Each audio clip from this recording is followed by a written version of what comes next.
Man, look at all this lovely kudzu. Really doing good this year. Just look at it. I mean, if it wasn't, this kudzu wasn't so great this year, I don't know what we'd do. Come to find out, it's edible. You can also use it as cordage. I mean, not that many of you are out in the jungle building houses and you need cordage, but isn't it beautiful? I think my favorite thing is all the sweating and exercise and awesome workout. Whenever you gotta clean this stuff up, isn't that awesome? I mean, look. I know it looks like some kind of dinosaur, but it's just a pine tree. Man, I love kudzu. There's my bud. He hangs out here with me every day, all day. We just sweat it out together. He hunts the shade, and most of the time that's what I'm doing too, trying to work in the shade. I let him get out and play all day. Give him a bath every night. He sleeps in the RV. But I think it's good for an animal to get out every day, play. I mean, that's what animals love to do, just get dirty. Washing them every night is too much. Dandruff, skin gets irritated. For the ticks being so bad out here, we have to wash them so often. One of the problems we're having is well pump surges. Now, I got a quick fix for surging well pumps. I love this kudzu. Look how it just hugs everything and just embraces it. It's so friendly. I love it so much I might name my child one day. Kudzu.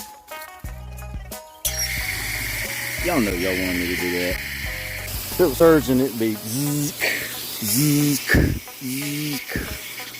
Since this tank is not covered, an air leak. Right here in the weather and the rain hits it. I think that's leaking just a tiny bit of air maybe. Could be one of these other fittings. It's leaking air like that. The water will rise past this, air in and out. There's a little float in there, just like in the back of a toilet. If you have a surging well pump, it means it won't stay on but a second. It'll go zzz, zzz, cuts off and on. That'll end up burning up the pump. So here's a quick fix. I'm gonna come over here to your breaker. Watch out for wasps. Click it off. I'm gonna come over here and drain all your water out. Let it do that for a while. You see all the water. You want it to drain down past the spot right here before you take this off. That way you don't get real wet.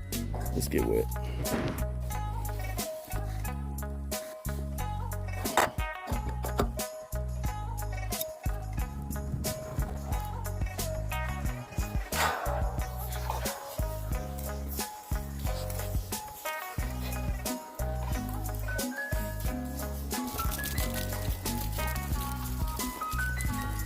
See how the water level got past that hole right there? You don't want it up that high. Push it in there like this. Slides in. And this is a float right here on the end. The water rises, the float rises. Supposed to allow air to come in and out this. Look at all that rust. Tanks right here, they're to galvanize. So eventually start rusting on the inside. Any of that galvanized pipe you got going down in your holes eventually gonna rust too. Alright, so your water's barely coming out now. Now you can put it back in. See if we can clean all this rust off first.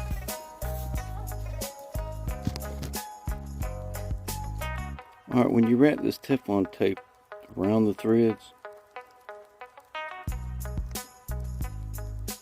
you want to do it in a clockwise form. You go to put it in and you tighten it. If we wrapped it counterclockwise, travel this Teflon tape when you go to tighten this back in. So we want to do it clockwise. We'll tape it just a little bit.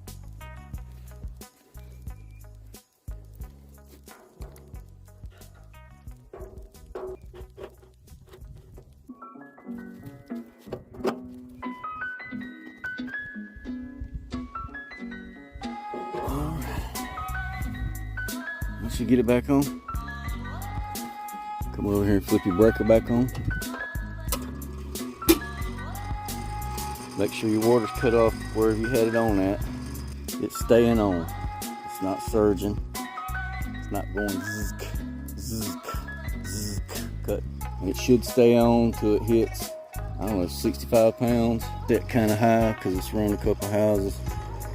So adjust all that right here. Screw, as you tighten it, will have it cut off sooner or later.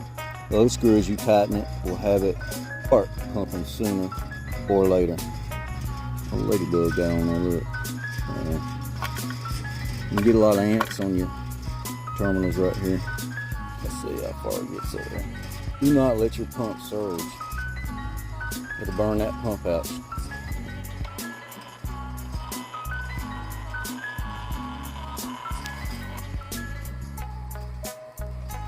if you can. A lot of pressure. All right. Pumping right. Cutting off right. I think we're good to go. See y'all next time.